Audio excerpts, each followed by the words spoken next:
आकाशवाणी अविनाश गोडबोले आपल्याला बातम्या देत आहे. ठळक बातम्या. तंत्रज्ञानाच्या वापरामुळे लोकहिताच्या योजना सर्व लोकांपर्यंत वेगाने पोहोचवणं शक्य झालं असल्याचं पंतप्रधानांचं प्रतिपादन. देशातील कोविड-19 रुग्ण बरे होण्याचा दर वाढून 93.58%वर. स्वच्छ भारत अभियानामुळे आजवर 6 लाखाहून अधिक गावं हागणदारी मुक्त. आणि उडाण योजनेअंतर्गत कर्नाटकातील कलबुर्गी इथून विमानसेवेला आरंभ. आता सविस्तर बातम्या. तंत्रज्ञानाच्या वापरामुळे आज लोकहिताच्या सर्व सरकारी योजना लोकांपर्यंत वेगानं पोहोचवणं शक्य झालं आहे. सरकारनं त्याच उद्देशानं डिजिटल तंत्रज्ञान आणि त्यातील नाविन्याला अग्रक्रम देण्याचं धोरण अंगीकारलं आहे, असं पंतप्रधान नरेंद्र मोदी यांनी म्हटलं आहे.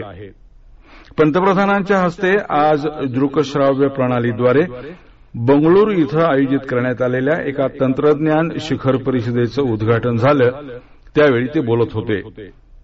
ते म्हणाले की आज तंत्रज्ञानाच्या वापरामुळे शेतकऱ्यांना एका क्लिकद्वारे मदत मिळू लागली आहे. आयुष्यमान भारत, स्वामित्व योजना अशा अनेक सरकारी योजना तंत्रज्ञानामुळे सर्वांपर्यंत पोहोचवणं शक्य झालं आहे, असं ते म्हणाले. आज देशात 750 दशलक्ष इंटरनेट कनेक्शन्स आहेत. त्यापैकी निम्मी कनेक्शन गेल्या 4 वर्षातील आहेत, असंही त्यांनी यावेळी नमूद केलं. कोविड काळात घरातून किंवा कोठूनही काम करण्याच्या पद्धतीचा वापर सुरू झाला आहे.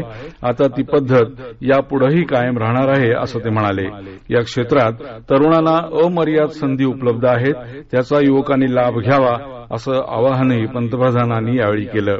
कर्नाटकचे मुख्यमंत्री BS येडियुरप्पा यांनी प्रास्ताविक केलं. या परिषदेत 25 देशांचे प्रतिनिधी सहभागी झाले आहेत. देशातील कोविड रुग्ण बरे होण्याच्या दरात आता आणखी सुधारणा झाली असून हा दर आता 93.58% इतका झाला आहे. केंद्रीय आरोग्य मंत्रालयानं आज सकाळी जारी केलेल्या निवेदनानुसार गेल्या 24 तासात 48,493 रुग्ण बरे होऊन घरी गेले. त्यामुळे बरे झालेल्या रुग्णांची संख्या आता 83,83,000हून अधिक झाली आहे. देशात सध्या उपचार घेत असलेल्या रुग्णांची संख्या आता 4,43,303 इतकी आहे. गेल्या 24 तासात कोविडचे एकूण 45,576 नवीन रुग्ण आढळून आले आहेत. जम्मू काश्मीरमधील नगरोटा येथील बान पथकर नाक्याजवळ आज पहाटे दहशतवादी आणि जवानांमध्ये जोरदार चकमक झाली. या चकमकीत 4 दहशतवाद्यांना ठार करण्यात जवानांना यश मिळालं आहे. दहशतवादी ट्रकमधून आले असल्याचे सांगण्यात येत आहे. गुप्तचर विभागाकडून ही माहिती मिळाल्यानंतर जवानांनी नगरोटा भागात कडक बंदोबस्त ठेवला होता. याच पार्श्वभूमीवर वाहनांची तपासणी तिथं सुरू करण्यात आली होती. त्यावेळी ट्रकमधून आलेले दहशतवादी पळून जाण्याचा प्रयत्न करू लागले. त्यावेळी जवान आणि दहशतवाद्यांमध्ये झालेल्या चकमकीत 4 दहशतवाद्यांना ठार करण्यात आलं. या चकमकीनंतर संपूर्ण परिसरात कडेकोट बंदोबस्त ठेवण्यात आला आहे. आज जागतिक शौचालय दिवस. लोकांमध्ये स्वच्छतेविषयी जागृती निर्माण करण्यासाठी आणि शौचालय वापरण्यास लोकांना प्रोत्साहित करण्यासाठी हा दिवस पाळण्यात येतो. 2001 यावर्षी स्थापन झालेल्या जागतिक शौचालय संघटनेच्या माध्यमातून ही संकल्पना जरी पुढे आली असली तरी आपल्या राष्ट्रसंत तुकडोजी महाराज यांनी पूर्वीच म्हटलं आहे की उघड्यावर हागणदारी करणे ही माणसाची रीत नसून वानराची रीत आहे. त्यामुळे उघड्यावर शौचाला न जाणं आणि शौचालयाचा वापर करणं हे चांगल्या आरोग्यासाठी आपण आवर्जून पाळलं पाहिजे. जलशक्ती मंत्री गजेंद्र सिंह शेखावत आज स्वच्छते अव्वल ठरलेल्या जिल्ह्यांना आणि राज्यांना या दिवसाच्या निमित्तानं स्वच्छता पुरस्कार देणार आहेत. केंद्र सरकारच्या स्वच्छ भारत अभियानामुळे 11 कोटीहून अधिक घरगुती शौचालय बांधण्यात येत असून 6 लाखाहून अधिक गावं हागणदारी मुक्त झाली आहेत. हे राष्ट्रीय बातमीपत्र आपण आकाशवाणीच्या पुणे केंद्रावरून ऐकत आहात. या बातम्या आपण न्यूज ऑन AIR या ऍपवर देखील ऐकू शकता. ताज्या अपडेट्ससाठी आपण आम्हाला फॉलो करू शकता. आमचं Twitter handle @AIR news Pune तसंच Facebook page All India Radio news Pune आणि मराठी न्यूज पुणे या आमच्या युट्यूब चॅनलवर. उडे देश का आम नागरिक या योजनेअंतर्गत कर्नाटकच्या कलबुर्गी इथून उत्तर प्रदेशच्या गाझियाबादमधील हिंडन विमानतळादरम्यान पहिल्या थेट विमानसेवेला काल प्रारंभ झाला. यावेळी नागरी विमान वाहतूक मंत्रालय आणि भारतीय विमानतळ प्राधिकरणाचे अधिकारी उपस्थित होते.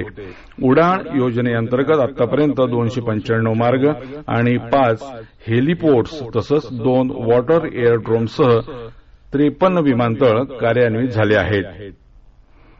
RCS उडान 3 बोली प्रक्रियेअंतर्गत गेल्या वर्षी स्टार एअरला कलबुर्गी ते हिंडन मार्ग बहाल करण्यात आला. ही कंपनी या मार्गावर 3 साप्ताहिक विमानसेवा चालवणार असून 50 चाचणी विमानही तिथं तैनात केलं जाणार आहे. विजापूर, सोलापूर, बिदर, उस्मानाबाद, लातूर, उदगीर, गंगारेड्डी, बेडक येथील नागरिकांनाही कलबुर्गी बिडन मार्गावरील विमानसेवेमुळे लाभ होणार आहे. YSR काँग्रेसचे ज्येष्ठ नेते आणि राज्यसभा खासदार व्ही. विजयसाई रेड्डी यांनी बुधवारी केंद्रीय नागरी विमान वाहतूक मंत्री हरदीप सिंह पुरी यांची भेट घेतली. तसंच आंध्र प्रदेशच्या विजयनगरमध्ये निर्माण होणाऱ्या नूतन ग्रीनफील्ड भोगपुरम आंतरराष्ट्रीय विमानतळासंदर्भात त्यांनी त्यांच्याशी चर्चा केली. त्यानंतर ट्विटरद्वारे व्ही. विजयसाई रेड्डी यांनी सांगितलं की केंद्रीय नागरी विमान वाहतूक मंत्री हरदीप सिंह पुरी यांच्याशी विजयनगरमध्ये निर्माण होणाऱ्या नूतन ग्रीनफील्ड भोगापुरम आंतरराष्ट्रीय विमानतळासंदर्भात चर्चा झाली. त्यांनी यासाठी सर्व प्रकारची मदत देण्याची हमी दिली आहे. छत्तीसगडमध्ये छठ महोत्सव मोठ्या आदरानं आणि भक्तिभावानं साजरा केला जात आहे. राज्य सरकारनं कोविडच्या पार्श्वभूमीवर छठपूजेसाठी विशेष मार्गदर्शक सूचना जारी केल्या आहेत. पूजा करण्यासाठी आलेल्या भाविकांनाच नद्यांचे पाट, घाट आणि तलावांवर जाण्याला परवानगी दिली जाईल. मास्क घालणं आणि अंतर पाळणं बंधनकारक असून कोणत्याही मिरवणुकीला, सांस्कृतिक कार्यक्रमाला किंवा विनाकारण गर्दी करायला तिथं मनाई करण्यात आली आहे. अमेरिकेच्या विमान वाहतूक प्रशासनानं बोईंग विमान कंपनीच्या 737 मॅक्स या बनावटीच्या विमानाला वाहतुकीची अनुमती दिली आहे. या विमानाला झालेल्या अपघातानंतर गेली 2 वर्ष या बनावटीच्या विमानाला हवाई वाहतुकीसाठी अनुमती नाकारण्यात आली होती. गेल्या 2 वर्षात या विमानाच्या सर्वंकष चाचण्या घेतल्यानंतर ही अनुमती देण्यात आली आहे. इथिओपियाच्या विमान कंपनीतील या बनावटीच्या विमानाचा मार्च 2019 मध्ये अपघात झाला होता. या विमानाच्या वैमानिकांना विशेष प्रशिक्षण दिल्यानंतरच अमेरिकेत ही विमानं सुरू केली जाणार आहेत. वस्तू आणि सेवा कर गुप्तवार्ता प्राधिकरणाच्या नागपूर विभागीय अधिकाऱ्यांनी 131 कोटी रुपयांचं आंतरराज्यीय बनावट इनव्हॉइस व्यवहारांचं रॅकेट उघडकीला आणलं आहे. या कर चुकवेगिरी प्रकरणातील 1 जण महाराष्ट्रातील आणि 2 जण कर्नाटकातले आहेत. कृत्रिम बुद्धिमत्तेचा वापर असलेल्या ऑनलाईन साधनांचा वापर करत बनावट पावत्या देणाऱ्या आणि खोटे इनपुट टॅक्स क्रेडिट मिळवणाऱ्या एका करदात्याचा चंद्रपूर जिल्ह्यातील दुर्गम भागात शोध घेतला गेला. त्यावेळी हा करदाता अस्तित्वातच नसल्याचं आढळून आलं. माजी पंतप्रधान इंदिरा गांधी यांच्या जयंतीनिमित्त आज त्यांना विविध कार्यक्रमांच्या माध्यमातून आदरांजली वाहण्यात येत आहे. हवामान अंदाज. राजधानी दिल्ली तसंच जम्मू, चंदीगड, अहमदाबाद, डेहराडून आणि पाटणा इथं आज आकाश दिवसभर निरभ्र राहील असा अंदाज आहे. मुंबईत तसंच कोलकाता आणि हैदराबादमध्ये आकाश अंशतः ढगाळ राहील. जम्मूत संध्याकाळनंतर आकाश ढगाळ होईल. चेन्नई, श्रीनगर, लेह, गिलगिट आणि मुझफ्फराबाद इथं हलक्या पावसाची शक्यता वेधशाळेनं वर्तवली आहे. शेवटी पुन्हा काही ठळक बातम्या. तंत्रज्ञानाच्या वापरामुळे लोकहिताच्या सर्व योजना लोकांपर्यंत वेगानं पोहोचवणं शक्य झालं असल्याचं पंतप्रधानांचं प्रतिपादन. देशातील कोविड-19 रुग्ण बरे होण्याचा दर वाढून 93.58% स्वच्छ भारत अभियानामुळे आजवर 6 लाखाहून अधिक गावं हागणदारी मुक्त आणि उडाण योजनेअंतर्गत कर्नाटकातील कलबुर्गी इथून विमानसेवेला आरंभ. याबरोबरच हे राष्ट्रीय बातमीपत्र संपलं. पण कोरोनाविरुद्धचा लढा मात्र अजून संपलेला नाही. म्हणूनच मास्क वापरा, स्वच्छता पाळा, अंतर राखा आणि विश्वासार्ह बातम्यांसाठी ऐकत रहा आकाशवाणी. नमस्कार.